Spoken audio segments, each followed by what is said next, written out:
Hey everybody, this is Johnathan Blake, and you're watching Time to Connect.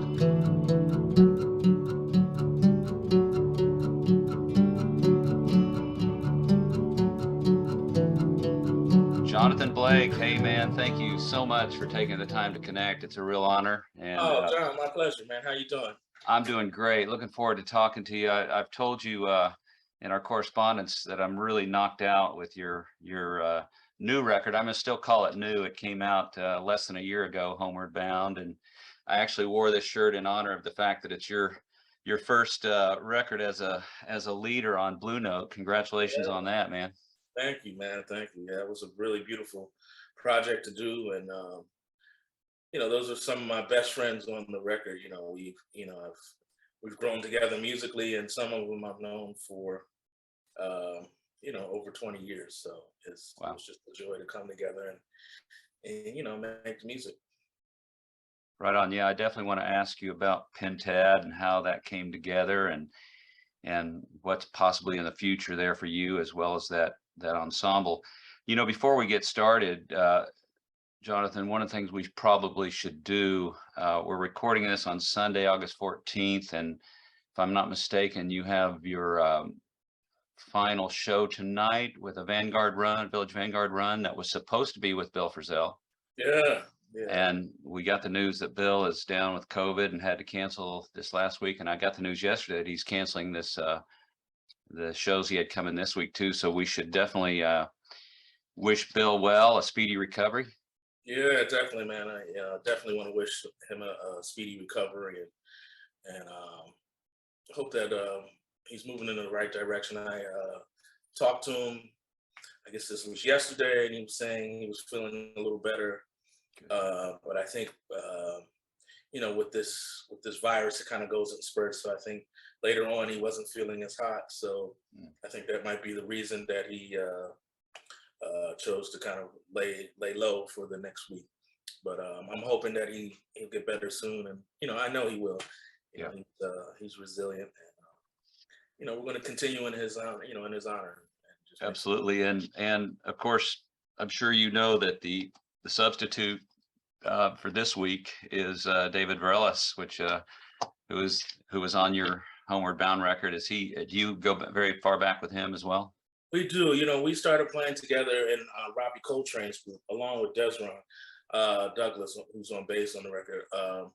And we started playing together, I think that had to be 2011 or 2012. So about a better part of a decade. And actually, he and I played together a little bit with Yosvani Terry even before that. So, so we kind of go way back, and we've just, I've watched his trajectory since he's moved to New York, and it's just amazing what he's been able to accomplish over these last several years. So he's one of my favorite pianists because he knows the history of the music, and he's well engrossed in that, but he also knows the tradition of Cuban music. Yeah. So he brings both of those elements together, and it's just amazing. I haven't heard too many pianists of that caliber do what he's able to do. So it's always a joy to share the stage with him.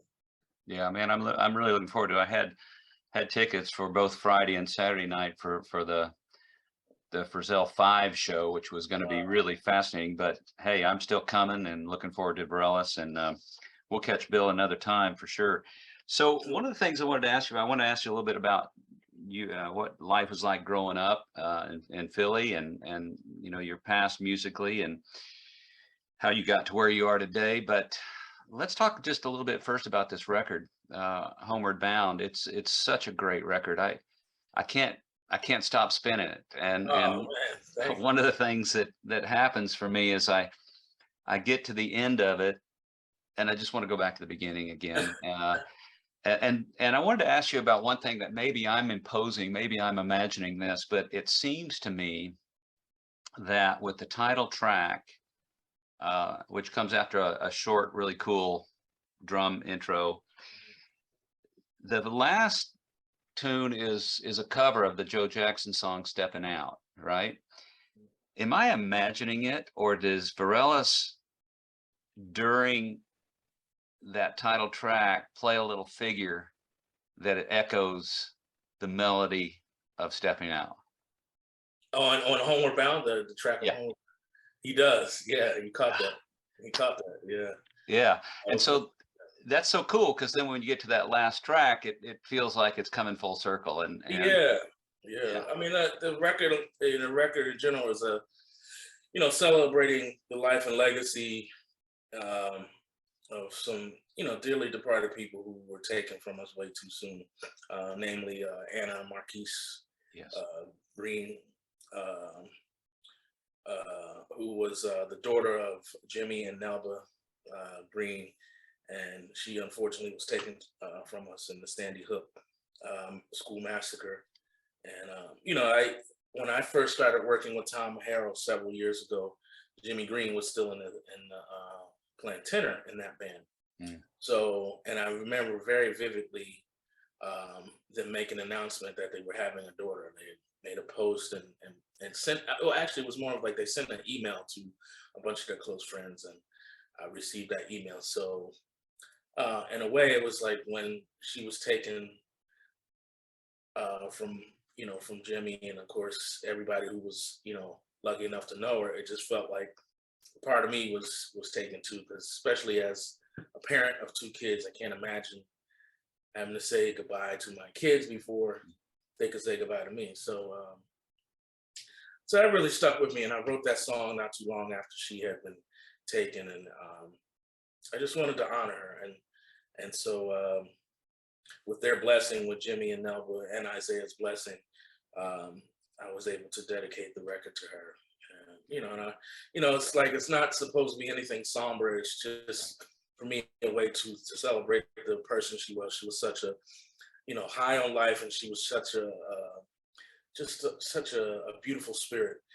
She would walk into any room and just be singing. She loved life, and so for me, I wanted to celebrate that. I didn't want to make something that was so somber, because it's naturally already sad, but I wanted to really, bring out the importance of celebrating these people, even when they're gone, celebrating them while they're here, but especially celebrating them when they're gone too. So. Yeah. Well, you did it, man. It's really a beautiful dedication to her, and a beautiful record. So I'm curious how the Blue Note thing happened. I mean, you've played on other Blue Note records, but this is your debut as a leader. I'm curious, how do those things happen? Did they contact you? Was it understood before you recorded the record? How did it go down, and how did you find out that you were going to be on Blue Note? Well, basically from my previous involvement with Blue Note, playing on different records, the three records I've done with Dr. Lonnie Smith, the late great Dr. Lonnie Smith. Of course, with Kenny Barron, we did the quintet record. Don was the president of Blue Note, and I really struck up a beautiful friendship. We would stay in touch, and he was always saying to me, "Man, please send me anything that you're working on or that you feel happy with." So I just kind of slowly started getting some things together, and I was like, man, when I finished this record, because originally I was going to do it with Jimmy Katz, who released my previous record, Tryon, a double record with Chris Potter and Linda O. Yeah, another great record. Yeah, thank you, man. Thank you. So, we were all set to do that, and then when I was listening back to it, I was like, man, I played it for a few people. I played it for Dezron, and who was on the record, and a couple other people, and all of them was like, man, this sounds like it could be a Blue Note record. Yes. And I didn't even really think about it. It was just that, man, it has that energy where I feel like it would be good for Blue Note. Yeah. So so I got in contact with Don, after we recorded, and I said, man, would you be willing to check out this record and see what you think? And man, he heard it, and within like a week, he called me back. He was like, man, I love this record. Yeah. I love this record. He's like, I've played it for everybody in the office at Blue Note, and they all fell in love with it. We want to put it out. And I was just like, wow, man, that's just beautiful, like I didn't even really think that would happen, Yeah. but it was something that I was very proud of, and I thought that it had a really strong meaning to it, dedicating it again to Anna. So, and I think that resonated with everybody there at Blue Note. So they welcomed me with open arms to the family, and it's been a beautiful relationship so far. So. Yeah, beautiful. Well, it may be a little cliche to say it by now, but it's cliche because it's true. The record definitely seems firmly rooted in the tradition. And Mm. so it does sound like it could be a Blue Note record just because it sort of uh, gestures in ways to that tradition, but at the same time it feels new. Right. And that's I can't imagine a better way to approach a record these days. How did this band come together? I mean, you said they're friends of yours, and but you've got Dezron and Virelles, and then you got these young lions, these kids who are just tearing it up, Immanuel and Joel. Yeah. Wow. Yeah. They're amazing musicians. Um, the first time that this band actually played, it was actually without David. Dezron and I had a annual run at Smalls right around like between Christmas and New Year's, um, and we would always put together different bands. So I guess this was maybe 2018 or yeah, maybe 2018 going into 2019. Um, we got asked again to put together a band, and we were trying to come up with different combinations. I said, man, let's try this these younger cats. So I hit up Emmanuel, who I've known for I don't even know how long. I remember he's about 20 years younger than me. So I remember like when I would come back home to do gigs in Philly, his parents would be bringing him to shows. He was like, 8 or 9, or something like that. He was already playing, and he was coming out of the same program that I came out in Philly club, the Clef Club. So I remember him from way back then, and so I spoke to Dezron. I said, man, let's try these young guys. Let's see if this will work. So we did it, and it was great. It was a really beautiful experience playing with them both. And then when I got asked to do another record, I said, man, I loved that feeling and that energy that we got on on those particular nights that we played. And I said to myself, man, I really want to, bring out the music, because I had written some stuff and then I was in the process of writing some new music. I said, man, I really think these guys could play the music and play it the way I envisioned it being played. And I said, I do want, some added chords. So I want to add piano. And David, of course, was the first person I thought of. So we the first gig as a unit was actually I think August of 2019.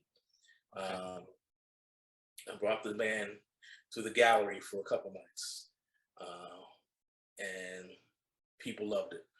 Immediately. Sure. It just resonated, and I was just inspired, man. I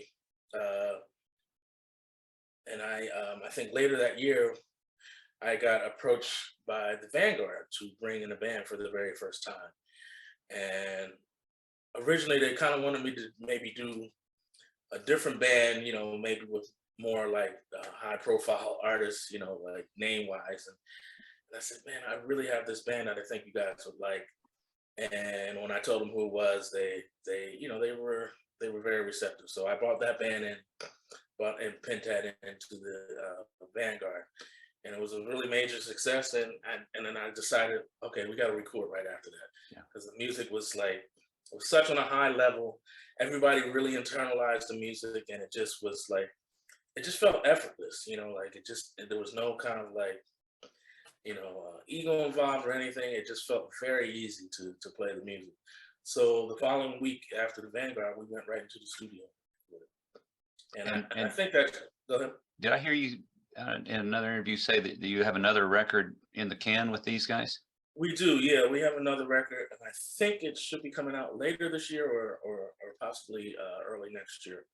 And it's, it was kind of like I recorded so much music, and so when I presented it to Don, he suggested maybe we could break this up.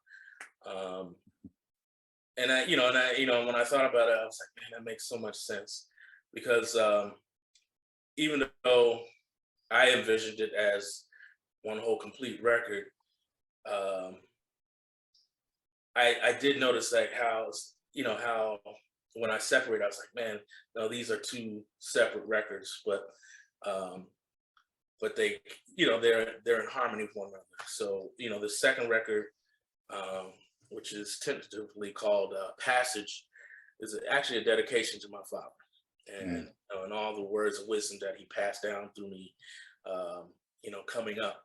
So it's like I view it like Passage is going through something and winding up on the other side. So I always thought about like what he told me to get me through life's hardships, and then coming out on the other side successful at it, or my version of being successful at it. So I wanted to dedicate that to him. We actually play a tune of his that he never got around to recording.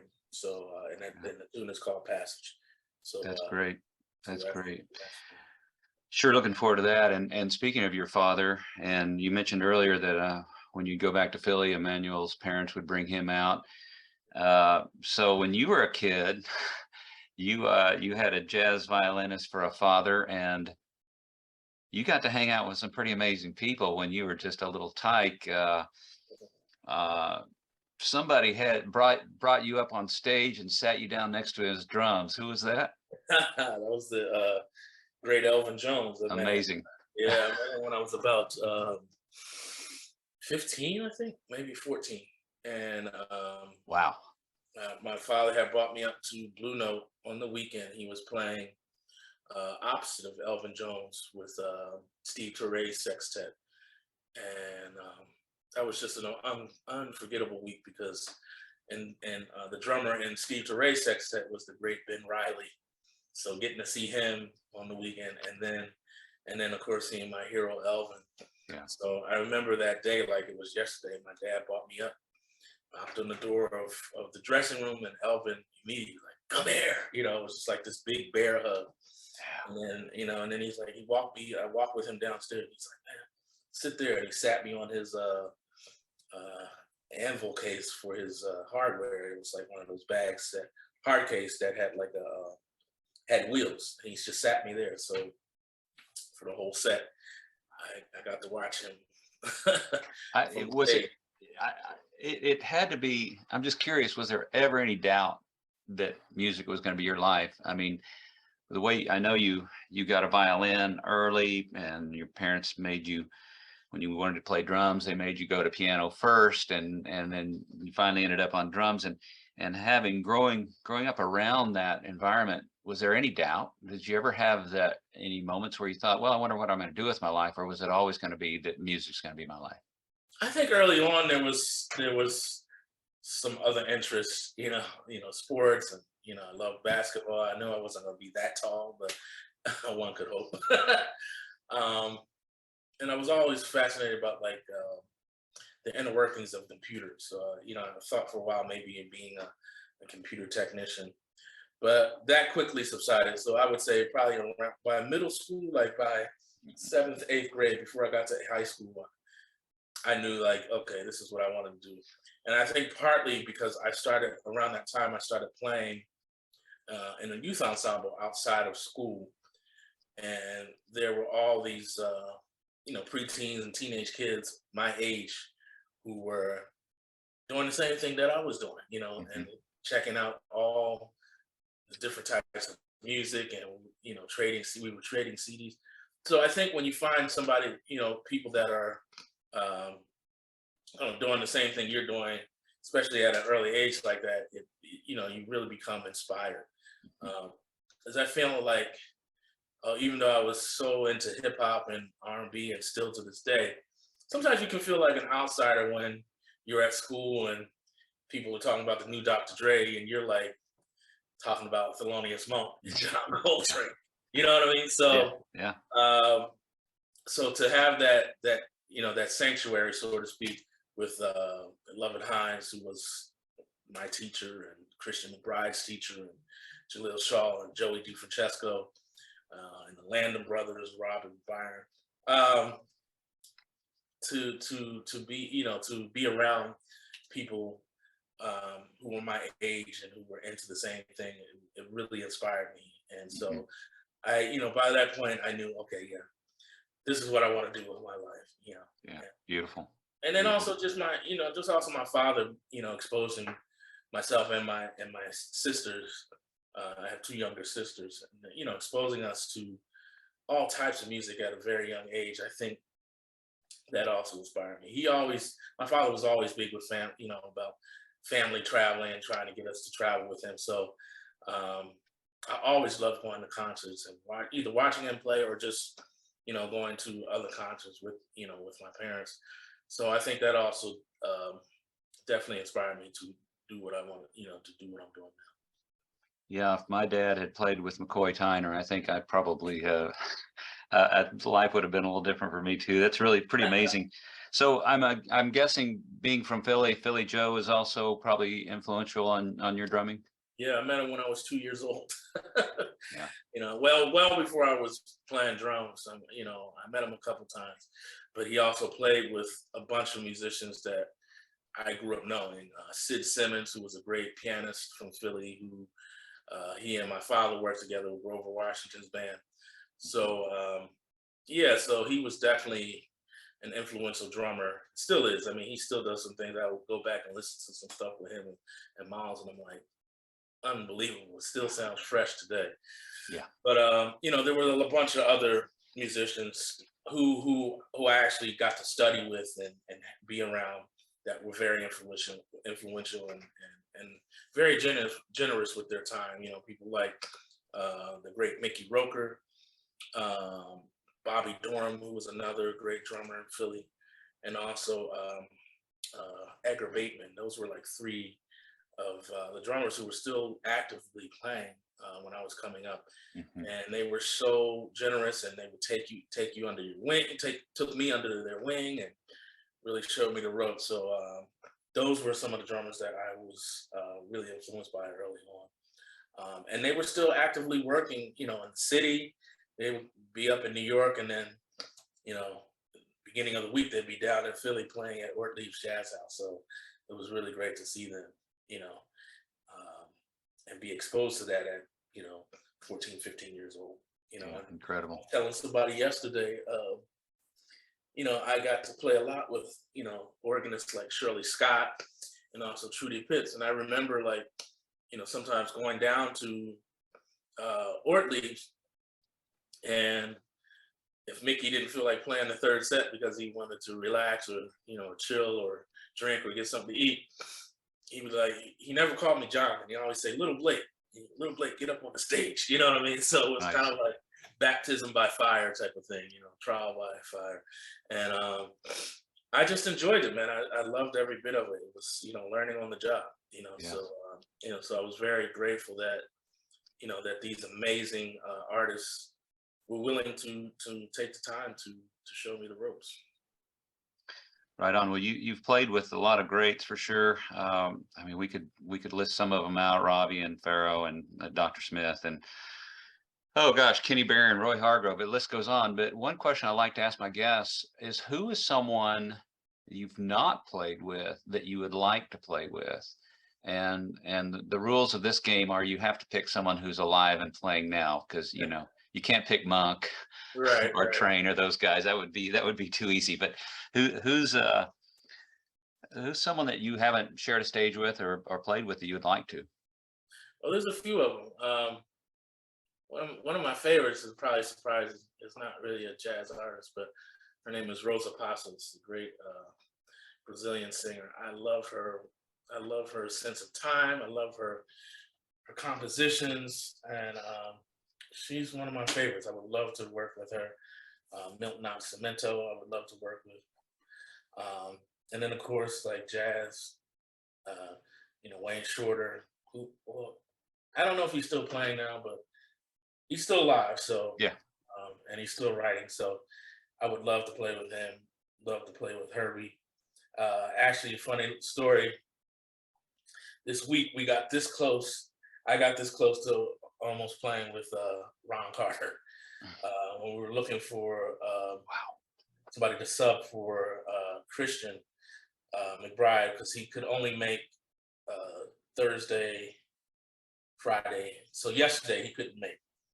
So they put a call out to Ron Maestro Carter, and I was like, oh man, if this works out, it'd be great to finally play with Mr. Carter, because we've been talking about it on and off for several years now. Every time I see him, he's like, man, I got you in my mind, we're gonna make it happen. So I was like, oh man, this could be the time. But he was getting ready to he was in Japan. He was getting ready to go to Japan, so it didn't work out this time. But he is somebody that I would love to play with at some point. Yeah, absolutely. He seems to be pretty spry for his age and pretty active still, and I know he's doing a lot of cool stuff online too.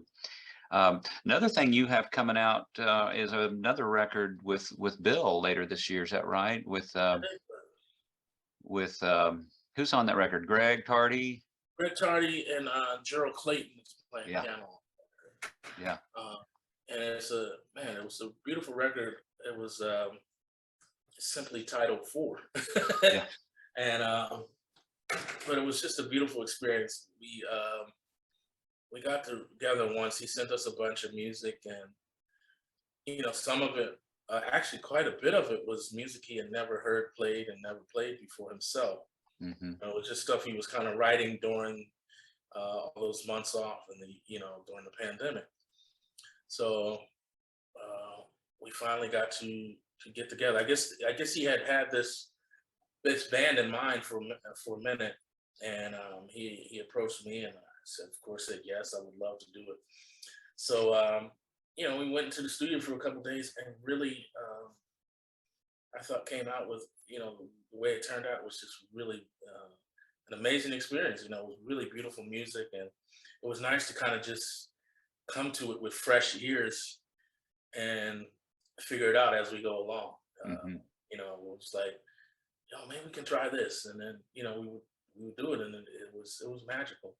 And I remember Bill's manager and his wife contacted me afterwards, like, man, we've never seen Bill so happy after a recording session. So that really did my heart good, because you're nervous. You always want to put your best foot forward. So I wasn't sure how it was going to turn out, and I don't think any of us did, but I think people are really going to enjoy this record. Yeah, well, I'm sure I will. Hey, let me ask you a couple of questions. Actually, one more music question. Then I wanted to ask you a couple other things, kind of not necessarily related to music. One thing I'm curious your perspective on is how drumming in general has evolved, has changed in maybe the last 20 or 30 years. Things like drummers doing things like implying multiple time signatures, and I'm sure the equipment's evolved, but I'm more curious about just how you see drumming having evolved in the last 10 or 20 years, 30 years. Yeah, well, I think there are drummers that are experimenting with a lot more different things, like triggers and things of that nature, and of course, I don't want to label jazz drumming, but of course, I would say maybe that style of drumming has really influenced a lot of different types of music, and I feel that now the drummers now are really heavily inspired by these different genres of music, be it hip hop, and they're applying those rhythms and those kind of rhythms to the jazz language. I think it's becoming more prevalent, and that's interesting to see. I think there were definitely some drummers in the 70s and 80s that were on the cusp of doing that, but now I feel like it's even more prevalent, especially with some notable drummers like Chris Dave, who who's been out here for a while and playing in both the hip hop and jazz genre. So I think that's one of the things that I've really been enjoying seeing. And then you have drummers like Marcus Gilmore and Mark Juliana who are bringing that element also. And so I think that's really cool. I think what's tricky about it though is that some of the younger generations see what they're doing and just want to gravitate to that without really knowing where that comes from. Right. So that would be my only thing that I'm wary about. Like, I want them, I want the younger generation to know, okay, yeah, Chris Davis sounds like that, but Chris Davis checked out Tony Williams. Chris Davis checked out Elvin Jones. Chris Davis checked out Art Blakey. The same thing with Mark Juliana. They hear Mark and they're like, oh man, what he's doing is so new. And I'm like, okay, well, you got to check out who he's checked out. Yeah. Check out Tony Williams. Yeah, exactly. So I feel that if more young drummers do that, we'll be headed in the direction, the right direction. So, and all those guys that I mentioned, you can hear it that they've all checked out. I recently taught at Stanford, and one of the things I like to do when I do these master classes, especially if it's a drum master class, I like to play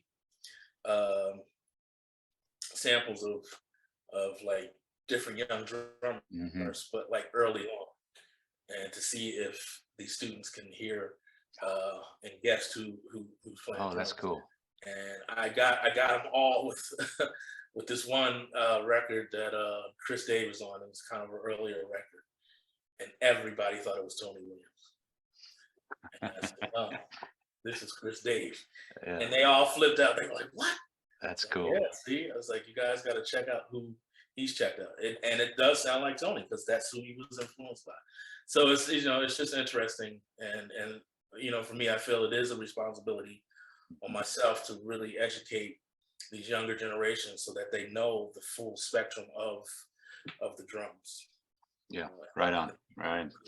That's cool. Johnathan, what pisses you off? Laziness. Laziness? Yeah. People not doing their job because they're too lazy. That pisses me off. Yeah. It's like, for me, it's like, I feel like I've worked too hard to get to where I am, and when people don't put that same effort in, it kind of pisses me off. Yeah. It's like, how do you say you care about the job you're doing if you're doing it half-assed? This is not cool. So for me, that's what kind of pisses me off, laziness. Usually when I ask people that question in the series, the first response I get is, man, what doesn't piss me off? There's so much to be pissed off these days. It is a strange time we're living through. My follow-up question is, do you have any methods, practices to deal with the BS that we all have to deal with? Do you have a meditation practice? Do you go to music? Is there what's your way of dealing with the slings and arrows of life? Sometimes I unplug and just step away from it all. I'll just, I say, all right, I'm getting in a bad mood. Let me get away from this. Let me get away from my phone. Let me get away from my computer. Yeah. Let me get out of the house. Yeah. Let me just go for a drive or for a walk. There was plenty of times during the pandemic that I was getting frustrated, waking up and having to look at the same four walls. So sometimes I would just get in my car and drive, nowhere specifically, but just to kind of get away from it all so that I wouldn't go crazy and get pissed off. So those types of things I deal, that's how I kind of deal with it. Like some people go to the gym and work it off and, go and punch bags. Sometimes I will go to the drums and just, practice through the frustration. But also sometimes talking to my kids, too, like, cause they have a different perspective on different things. So sometimes just getting on the phone with them and chatting and say, what you guys doing? How you guys hanging? Right. So, yeah. How old are your kids? They're now 17 and 15. Yeah. And so, sometimes just, hanging around them or just talking to them can kind of pull me out of that funk that I'm in. Yeah. And it's weird because sometimes it could be the opposite. Sometimes they'll be the ones that piss me off, and then I'm like, right, now I gotta go this. So now I gotta go somewhere else. Yeah, yeah. So there's definitely different mechanisms. Like I've never really turned to drugs or anything like that to kind of help me cope with it. It was just more just like, hey, let me get one with nature. Let me go out to the park and just walk around, and just observe. And for me, that kind of takes me out of any bad mood or any funk that I'm in, and then I can come back and feel rejuvenated in a way. Yeah, beautiful. So what might surprise people about you? Any maybe guilty pleasures you would admit to, or just in general, what might, if they heard that about you, might say, "Oh man, that surprised me about Johnathan." Well, I think a lot of people don't know that I played violin on Mr. Rogers' Neighborhood. No way! Wow! Yeah, there's an episode where I'm playing violin with my father. Wow! On Mr. Rogers. So a lot of people wouldn't know that. Oh man, you heard it here, folks. That's incredible. Wow. Yeah. So yeah, there's my father. I'll tell the story quickly, but my father a long time ago was playing a gig in Pittsburgh where the Mr. Rogers show was taped, and I guess one of the gentlemen on the gig he was doing was the guitarist Joe Negri, who played guitar in the house band for many years. So my father, I guess, pitched this idea. He's like, my son, he's 6 years old and he's playing violin. Maybe Fred Rogers would like to have us on the show or something like that. So I guess Joe went back and talked to Fred, and Fred loved the idea of a young son and his father playing violin. So yeah,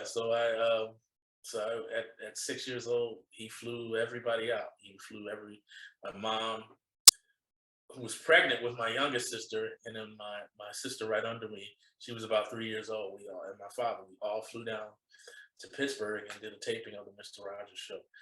And that really turned out to be one of his favorite shows, because it would re-air like every year, and every year I would get a call from one of my buddies teasing me like, "Look at you, man!" and this is like when I'm a teenager or something like that. So I'm getting teased. But yeah, that's one thing that I think people will be surprised to know. That's super cool. Do you know if that episode is available on YouTube or someplace so one could find it? Yeah, it's on. Reluctant to tell you this, John, but no, it's well, the cat's out of the bag, man. We can find it now. I think it's on Amazon. If you have like Amazon Prime Video or something like that. Okay. It's, I forget the number of the episode, but it's an episode called Grandparents or something like that. Called what? Grandparents. Yeah. I'll be watching that tonight, man. Real cool. Well, hey, man, I want to respect your time and start wrapping up here. I've got two big, huge questions that I like to finish off my conversations with. And one of them is, I know you've dealt with a lot of loss with your father and the dedication, I can't remember her name now. Anna, was that her name? Anna. Yeah.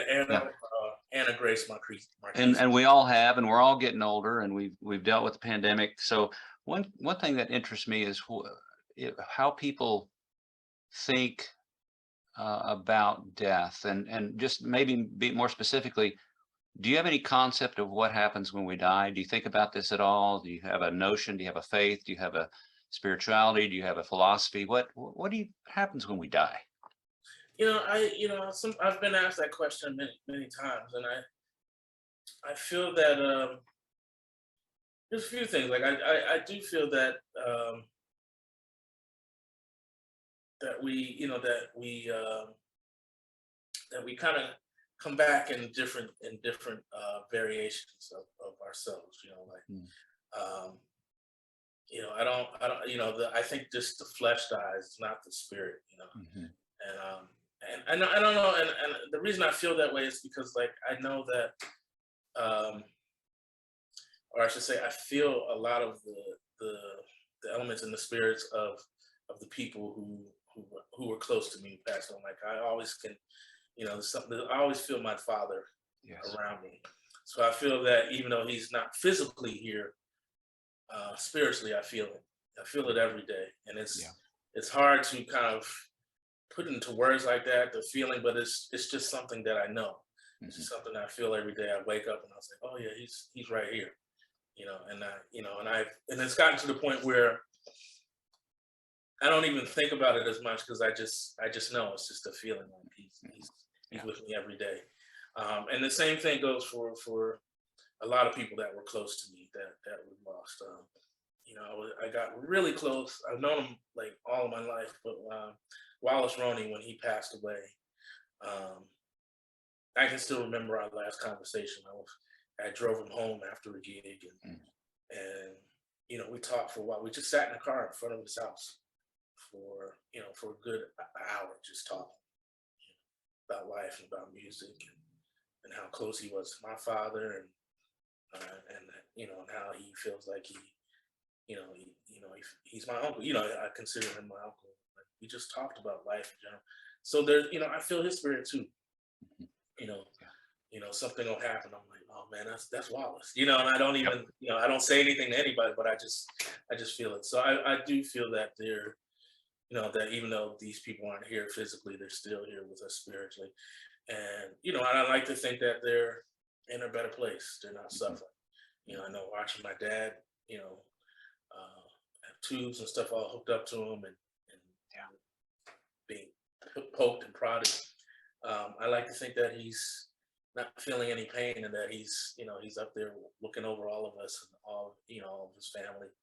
And hopefully, being proud of what his children have become.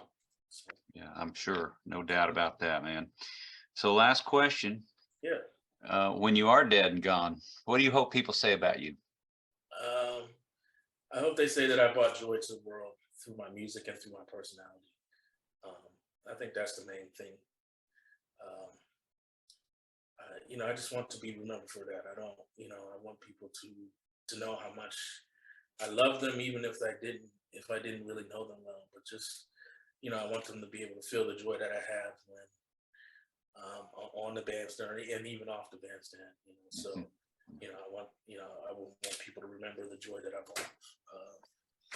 Right on, man. Well, you have a beautiful spirit. Your music is incredible. Again, I just really love this last record. I will put some show notes and some links up when this episode goes live. And I encourage everyone, if you haven't heard that record, you got to hear it. It's incredible, and look forward to the next one.